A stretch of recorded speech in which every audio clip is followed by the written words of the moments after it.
You're watching KVAL News. Watching President Trump's address to Congress last night, and we are pleased to be joined by Chandler James, Assistant Professor of Political Science at the University of Oregon. Thanks, Chandler. Pleasure to be here.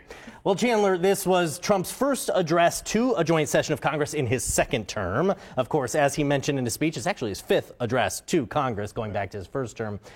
What has been sort of the precedent of these speeches to Congress? It wasn't a technical State of the Union, but it sort of resembled a State of the Union. How have presidents used these speeches in the past? So State of the Union addresses or things like this are very interesting. First of all, State of the Union addresses are constitutionally mandated. However, it's not required that the address is given as a speech before Congress. So Thomas Jefferson, our third president, gave the State of the Union as a written report. Thereafter, every president until Woodrow Wilson gave it as a report, and only after him, who gave it as an address before Congress, did presidents start to use this as an opportunity to come before Congress in person to deliver their address. With the rise of media, TV, internet, radio, it's become this amazing platform for presidents to address not only Congress, but the entirety of the nation. It's one of their biggest opportunities to do so. And there was a controversial incident regarding President Trump's claim that he has a mandate. It's ultimately what led to Representative Al Green being kicked out for arguing in the incident. Is there any legitimacy to either side of the claim, or was it just politics? So I think that talking about mandates is something that might be worthwhile to our viewers because it's a term that's bandied about quite a bit in politics. A mandate is this notion that presidents have authority granted by the public to do something big, right? To overhaul the country in some way. Now, it's often, and I think it's important for us to think about this, as used as a rhetorical device to justify a dramatic action. But the question that we have to ask ourselves is, what constitutes a mandate? Is it winning the Electoral College, winning it with big numbers, winning the popular vote with big numbers? And when we say mandate, what does that actually grant the president to do?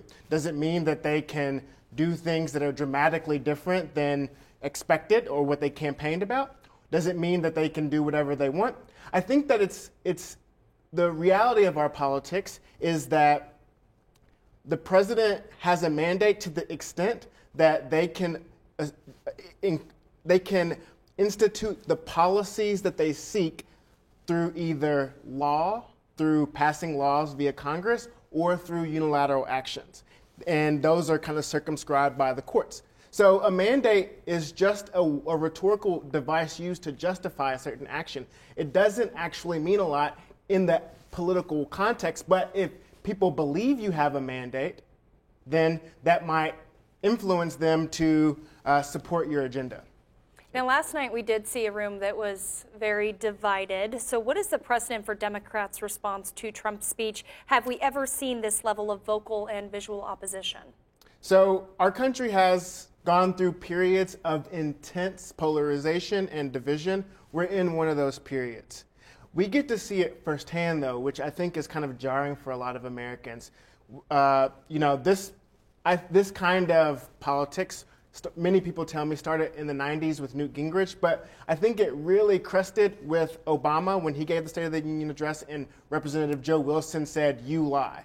Ever since then, members of Congress have sought to gain attention and notoriety and, let's face it, money, fundraising, by being disrespectful to the speaker, to the president.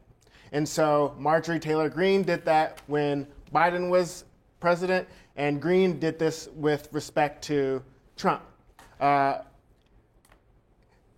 Democrats as a whole have been holding these signs. They were holding these signs. Which is a new thing. And increasingly, people are using this opportunity to gain attention for themselves.